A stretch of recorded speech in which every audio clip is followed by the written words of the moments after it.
오늘은 베드로전서 1장에서 우리 5장까지의 말씀을 함께 살펴보도록 하겠습니다. 이 베드로전서는 이름 그대로 베드로가 쓴 편지고, 당시 소아시아 지방에 흩어져 있던 많은 이제 박해에 직면해 있었던 이제 디아스포라 성도들에게 보내는 편지였습니다.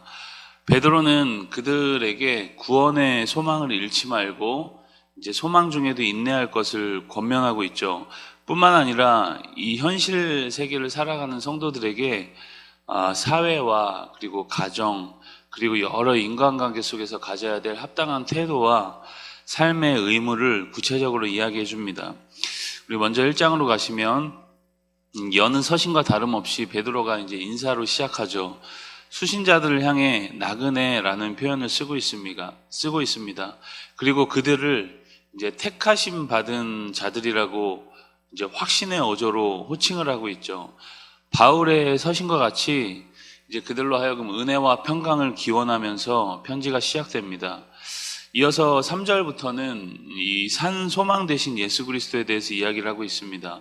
그리스도가 구원의 이제 산 소망이 되었다는 거죠. 이 구원이 이제 얼마나 놀라운 사건인지 12절에 보면 천사들도 살펴보기를 원하는 것이다, 그렇게 이야기를 합니다. 이어서 13절부터는 그들로 하여금 이제 거룩함을 요구하고 있죠. 전에 하던 것처럼 똑같이 살지 말고 이제는 다르게 살아라, 구별된 삶을 살라는 거죠. 세상과 똑같이 살지 말라는 겁니다. 그 구별된 삶에 이제 구체적인 예시로서 서로 사랑하는 삶을 이제 강조하고 있죠. 반대로 생각해 보면 이제 사랑하지 않는 삶은 또 거룩하지 않은 삶이다라는 것을 또 이야기해 주는 겁니다. 우리 2장으로 가시면 2장은 산돌 되신 예수님과 함께 성도들 역시 신령한 집으로 세워져야 함을 이야기합니다. 그러면서 이 예수님을 이사야 말씀을 통해 이제 모퉁이 돌에 비유하고 있죠. 오늘 말씀에 2장 말씀에 보면 이 모퉁이 돌이 두 가지 기능을 하고 있습니다. 먼저 믿는 이들에게는 이 예수님 모퉁이 돌이 큰 보배로서 기능을 합니다. 그러나 믿지 않는 이들에게는 이 예수님이라는 분이 걸려 넘어지게 하는 장애물이 된다는 거죠.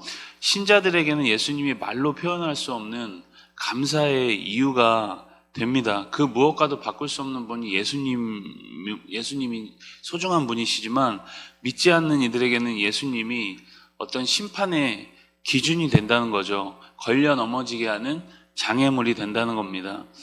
이어서 다시 한번 그들로 하여금 거룩을 요청하고 권위에 복종하라는 메시지를 줍니다. 그리고 진정한 그리스도인의 자유가 무엇인지에 대해서 이제 이야기를 하고 있죠. 16절에 보면 자유를 악을 가리는 데 쓰지 말고 하나님의 종과 같이 사용하라, 그렇게 이야기합니다. 그래서 우리가 이 방종과 자유는 다르다는 것을 이 말씀을 통해 분명히 알 수 있죠. 마지막으로 그리스도의 고난을 따라 살아가라는 메시지로 2장이 마무리가 됩니다. 우리 3장으로 가시면 3장은 이제 아내와 남편의 관계에 있어서 이제 중요한 내용들을 정리해주고 있습니다. 아내는 남편에게 순종하고 또 거칠해하지 말고 속사람을 단정히 하라는 메시지입니다. 그리고 남편은 아내를 이해하고 존중하라는 거죠. 지식에 따라 동거하라는 메시지입니다. 그렇지 않으면 이제 남편의 기도가 막힌다는 거죠. 영적인 난관에 부딪힌다는 것을 이제 베드로가 이야기를 하고 있습니다.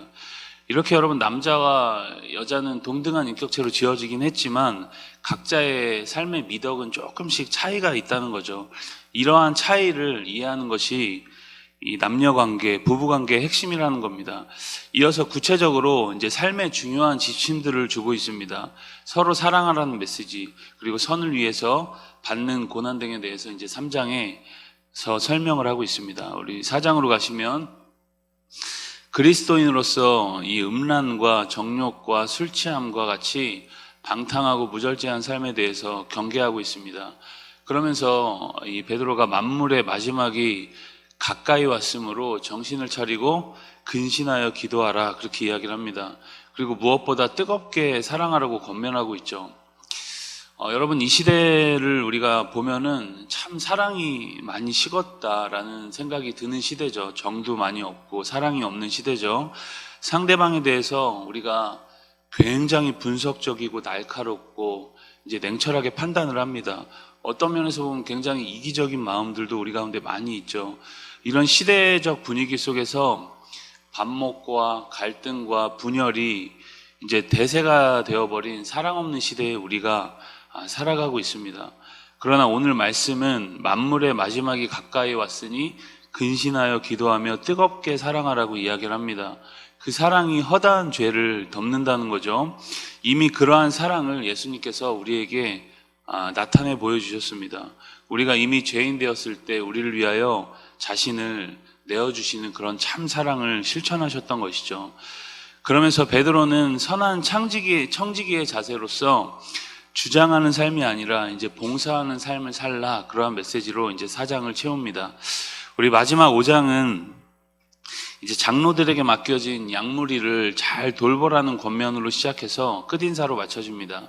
젊은이에게는 겸손과 순종의 자세를 계속 요구하고 있죠. 여러분, 세상이 변해도 우리가 교회 안에서 이런 젊은 세대들에게 순종의 가치들을 계속 가르쳐야 합니다. 어른들을 공경할 줄 알고 또 순종할 줄 아는 것들을 세상이 변해도 이제 우리가 말씀 그대로 가르치는 것이죠. 오늘 우리가 이 베드로전서의 말씀을 깊이 묵상하면서 오늘 우리에게 주어진 삶의 질서를 배우고 거룩한 믿음으로 오늘도 우리가 잘 살아내는 은총이 우리 가운데 넘치길 주님의 이름으로 축복합니다. 우리 베드로전서 1장에서 5장까지의 말씀을 경청합니다.